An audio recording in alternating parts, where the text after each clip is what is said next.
Hi, magandang hapon po sa inyong lahat. Muli po itong iyong kaibigan si Doc Chris Dayogo and welcome to our YouTube channel, The Pillar of the Truth. Nais ko lang bigyan ng pansin, sagutin ang katanungan.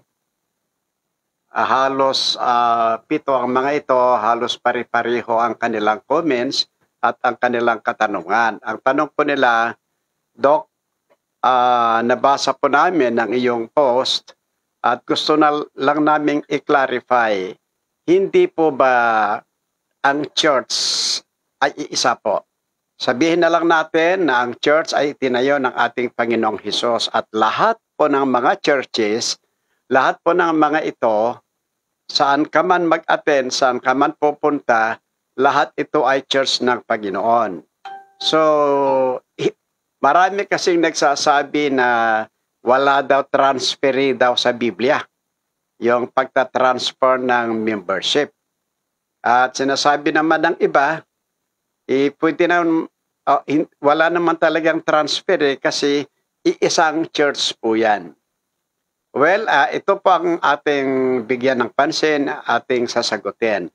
Ang main points doon, iisa ang church. Lahat ng church ay church ito ng Panginoon at saan ka man pupunta,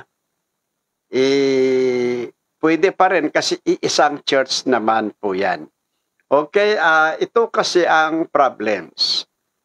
Merong lumalabas kasi na doktrina na there are two kinds of existing church. Meron tayong universal at meron tayong local. Ngayon, kung pag-aralan nating mabuti, lalong-lalo na about the doctrine of the church. Nung sinabi ni Kristo, Matthew 16:18, I will build my church. Yan po ay tumutukoy sa pagtayo ni Kristo na iisang church. Ngunit, nung dumami ang mga Kristiyano, doon naman lumitaw yung local churches. At nung panahon ni Apostle Paul, nakita po natin yung mga individual ministry ng mga apostle. Meron po silang kanya-kanyang ministry. So ang ibig sabihin, sa ngayon, ang existing na church talaga is local church. Ang sinasabi ng iba na universal church, iisa ang pastor, mangyayari yan pag sa langit at mangyayari yan pag dito na po tayo sa lupa. Yan ay mangyayari during the universal church will take place in heaven and here on earth during the millennial kingdom with 1,000 years. But at this time, or sa ngayon, ang existing church ay local church. We cannot deny the fact na ang mga apostol, meron silang kanya-kanyang ministry o kaya kanya-kanyang church. At kung tingnan natin mabuti, pag tingnan natin mabuti, sa Bible, nakita natin ang maraming mga local churches. Kaya, ang problems natin, ito ang isang bagay na hindi alam ng mga iba. Kaya sabihin na lang natin na tama po, ulitin ko, tama po yung ang lahat ng churches, yan po ay itinayo ng ating Panginoong Hesus.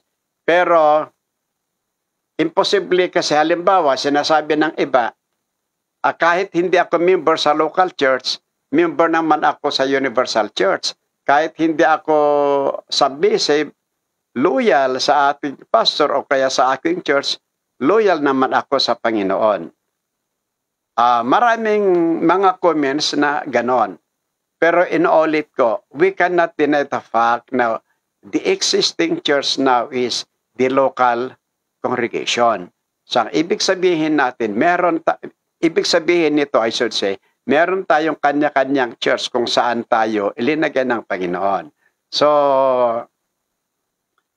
imposible kasi na maging member ka sa Universal Church pag hindi ka nag-member sa local. Halimbawa, saan pa nakaregister ang pangalan natin? Nung ikaw ay pinanganak, registered ka ba agad sa Pilipinas?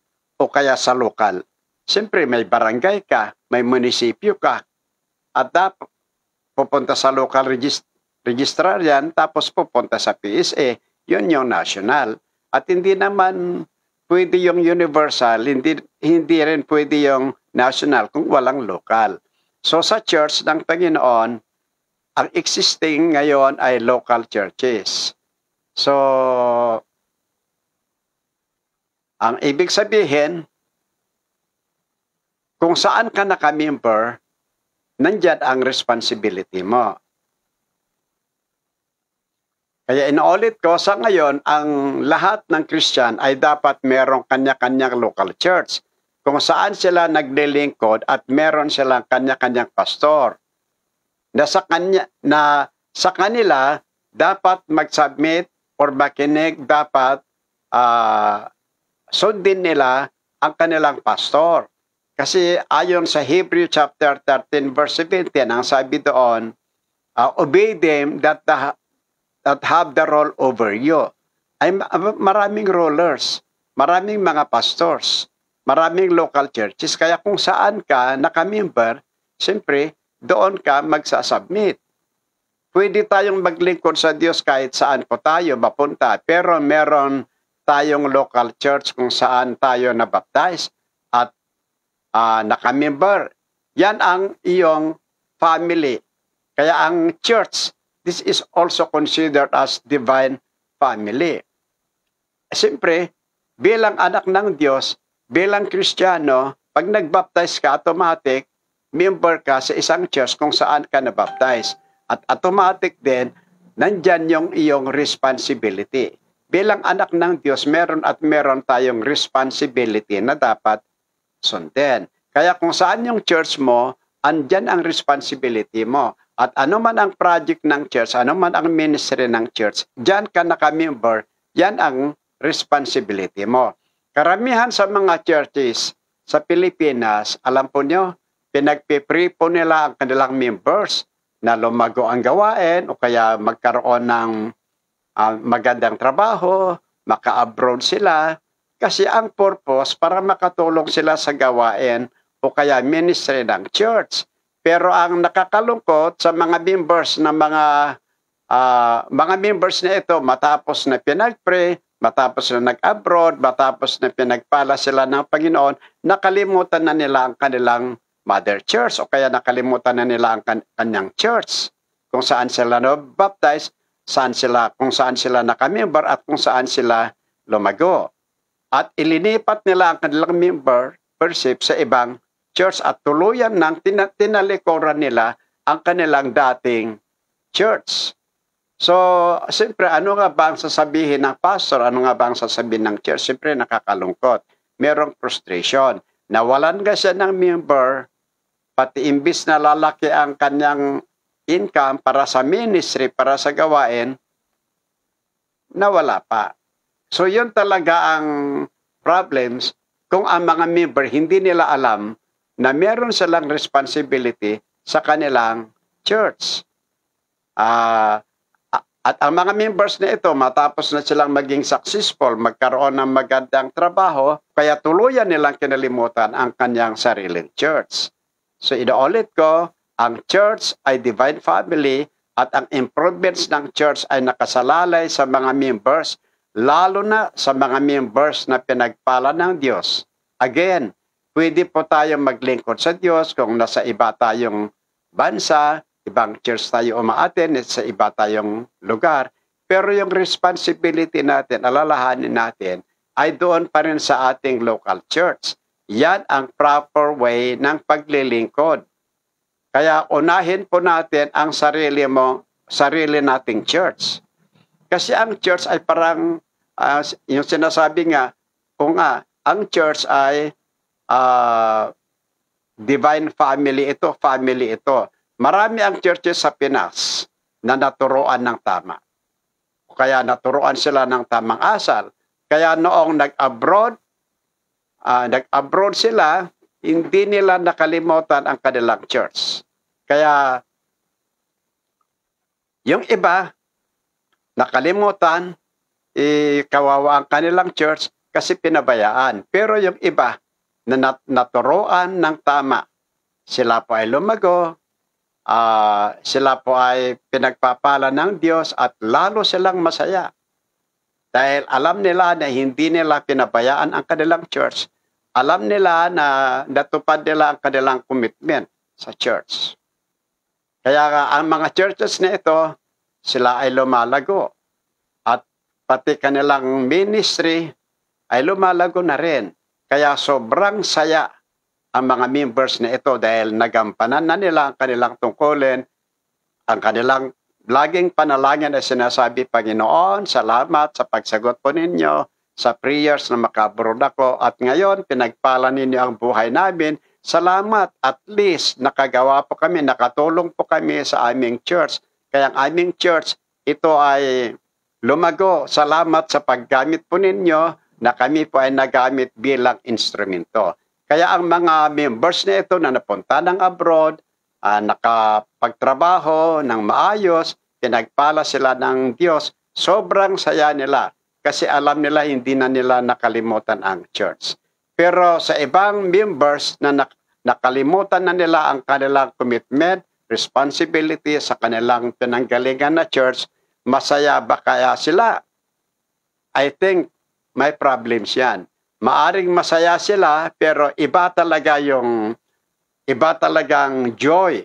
Nararamdaman yung mga members, nung nagpipray pa, nakita niya ang pangangailangan ng kanilang church, nakita nila na kawawang kanilang church, kaya ang pangako nila sa Panginoon, Lord, pag maka-abroad ako, pagpapalain mo ako, tutulong ako sa church na ito. Karamihan naman ganon. Kaya lang nung nakalis na sila, pinagpala sila ng Diyos, nakalimutan na nila. I-transfer na nila ang kanilang membership. Okay lang sana na i-transfer ang kanilang membership, pero wag naman nilang talikuran at wag naman nilang kalimutan totally ang kanilang church na pinanggalingan.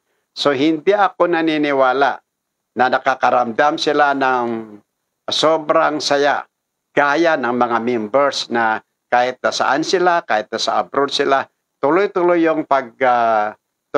pa rin yung kanilang pag-support sa church na kanilang pinanggalingan, kaya sila ay masaya. Ayon sa Hebreo 13:17, meron tayong sariling church, meron tayong sariling pastor, kung saan nandun ang ating responsibility. So, I'm encouraging all the faithful members of the church, especially young people, na kung kayo ay mag-abroad, kung kayo ay pagpapalain ng Diyos ng trabaho, lagi niyong isipin na ang purpose ng Diyos ay makatulong po kayo sa ministry ng church na pinanggalingan po ninyo. Kung saan ang church na yan ang nangangailangan po ng iyong tulong. Yun po ay proper, yun po ang proper na paglilingkod. Kung ang sarili nating church ay hindi lalago or babagsak dahil sa pagpapabaya ng mga members, ito ay hindi pananagutan ng ibang church. Ito ay hindi pananagutan ng ibang members sa ibang church. Pananagutan mismo yung mga members na galing sa church na yan. Halimbawa, yung church na yan, lahat ng member pinagpala, nag-abroad, nakalimutan na nila ang church, bumagsak. Hindi yung ibang church ang mananagot. Silang member dyan ang mananagot. Kung sakali naman na ang lahat ng mga members ng isang church, ang church ay mahina, maraming kakulangan, sila ay nag-abroad, pinagpala, nagkaroon ng magandang trabaho, at sila ay nagamit na instrumento para lumago ang church, sila ang bibigyan ng Panginoon ng gantimpala. Hindi yung galing sa ibang church ang gagantimpalaan ng Diyos, kundi yung member mismo. Uulitin ko at nais kong i-emphasize ito. Kung ikaw ay nangako na tutulungan mo ang isang church, pinag-pray mo na magkaroon ka ng work, tapos tulungan mo ang church, at pinabayaan mo at babagsak ito, walang ibang mananagot kundi kayo. Hindi mananagot ang ibang church. Halimbawa, gusto mong tulungan ng ibang church, pero yung sarili mong church ay bumabagsak, hindi mo kasi pananagutan yung ibang church. Minsan may tumawag sa akin, Doc, isa po kaming mission at hihingi sana ako ng tulong. Sabi ko, pasensya po kayo, Pastor. Marami kaming mga missionaries na tinutulungan, natural, priorities namin sila. At kung tutulungan ka namin at yung sarili naming missionaries hindi namin matulungan, pananagutan namin yon. Ikaw bilang missionary, ang mananagot sa iyo, yung sending church mo. Wala namang masama sa amin kung sa amin dito kung sobra-sobra sana. Pero nagkataon na kinukulang din kami, kaya siyempre meron tayong kanya-kanyang pananagutan, meron tayong kanya-kanyang responsibility. Ang church ay pamilya, gaya ng family natin. Tinutulungan mo yung ibang pamilya, pero yung sarili mong mga magulang, sarili mong mga kapatid, hindi mo matulungan. Anong klaseng anak yan? So siyempre meron tayong kanya-kanyang responsibility, meron tayong kanya-kanyang assignment na dapat tulungan. Again, nasa local church pa rin tayo, wala tayo sa universal church pa. Kaya pinakamaganda pa rin yung maging loyal po tayo sa local church kung saan tayo nakamember at kung saan tayo na-save, kung saan tayo nag-baptize. Well, sinabi ko nga kanina, iba talagang mga members na nagmamahal sa kanilang pastor at nagmamahal sa kanilang church. Doon mo makikita yung pinakamagandang puso, pinakamagandang attitude. Pero yung mga tao na naka-abroad lang, kung saan nagpunta, nakalimutan ang pamilya, pinalikuran, anong klaseng puso meron sila? Anong klaseng pagmamahal yan? Ganon din sa church. Meron tayong church na pinanggalingan, nangangailangan ng tulong. Yung iba kung nag-transfer ka man, pero paminsan-minsan naman, wag mong totally kalimutan ang church na nagamit para maligtas ka. Wag mong kalimutan ang church na nagamit para lumago ka spiritual. Kaya, yan po ang magandang testimony, yan po ang magandang asal sa mga members. Kaya, ayon kasi sa Revelation chapter 2 in verse 4, hindi ba sinabi ng Bible, one thing that I hate, sabi ni Kristo, is that you left the first love. Ang sinasabi dito na Revelation 2:4, totoo po na noon active ka, pagkatapos lumayo ka, nawala na yung pagmamahal mo sa Diyos. Pero kapag tinan mo mabuti, kahit yung pagmamahal mo sa church na pinanggalingan mo at nawala na, isang hindi rin magandang testimony. Kaya, yun lang po ang sagot po natin at inuulit ko sa mga nanonood. Pwede po kayong mag-comment sa comment section. Please follow, please share ang video ito. Salamat po. God bless.